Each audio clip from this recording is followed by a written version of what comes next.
Здравейте! Днес ще си поговорим с Ивайло, един еразъм пътешественик. Здрасти, Здравейте. Ивайло! Първият ми въпрос е как и кога започна твоето еразъм приключение? Беше, може би дори съм забравил годината, около 2011. Научих от една приятелка и изобщо нямах представя какво е това. Докато не отидох на първия си младежки обмен в Полша и от тогава доста други направих, така че дълго ми е приключението. Добре, значи следващият ми въпрос доста добре се вписва. В колко обмена си участвал до сега? Някъде около 30, като след 20-тия спрях да ги броя. Но един ден, като се замислих, ги докарах към 29-30. Този може да е 31. Поздравления! Какво си вземаш от всеки един проект, в който участваш? Много неща, тъй като обмен обикновено около 7 дни, в които преживяваш толкова много неща се случват, колко концентрирано, колкото едва ли не в цяла година в нормалния живот. Срещаш десетки хора, постоянно си говориш с някого на английски, научаваш нови думи на различни езици. Преживяването е толкова наситено с емоции, опитност, впечатления, нови неща, че взимаш всичко това. Искаш, не искаш.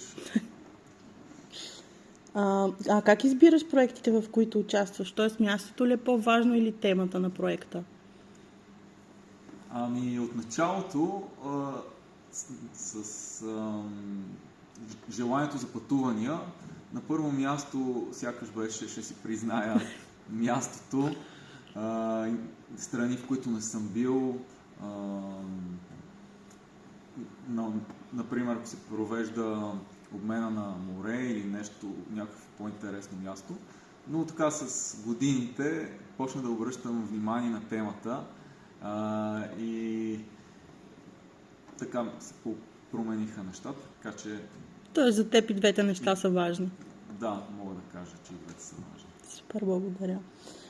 Дългосрочните ли обмени предпочиташ или краткосрочните? И двете имат своя чар. Правил съм 2 дългосрочни, 2 месеца в Турция и 10 месеца в Хърватска. Там също имам незабравими спомени. Краткосрочните пък ти отнемат по-малко време от реалния живот, в нормалният ти живот и ежедневие. Тъй като за дългосрочен няколко месеца се изисква да отделиш повече време и не всеки може да си го позволи, ако учи и работи. Но бих препоръчал човек да отиде и на дългосрочен, и на краткосрочен. Хърватска или Турция? Хърватска. Защо Хърватска? Те са едно много интересно съчетание като хора между западноевропейския менталитет и начин на живот, пък всъщност са балканци, славяни, близки до българите, и това ми направи голямо впечатление. Сякаш са взели най-добрите неща от източна и западна Европа. Доста интересна комбинация, да. Кой еразъм ще остане завинаги в сърцето ти? Интересен въпрос. Трудно ми е в момента да избера някой. Почти всеки един от тях е бил, както казах, доста наситен с положителна енергия. И не мога да кажа точно. Окей. Какво би казал на младежите, които искат да участват в някой обмен, но се притесняват? Би ги насърчил бих попитал какво точно ги притеснява, тъй като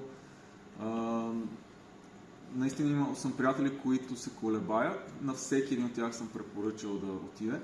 А пък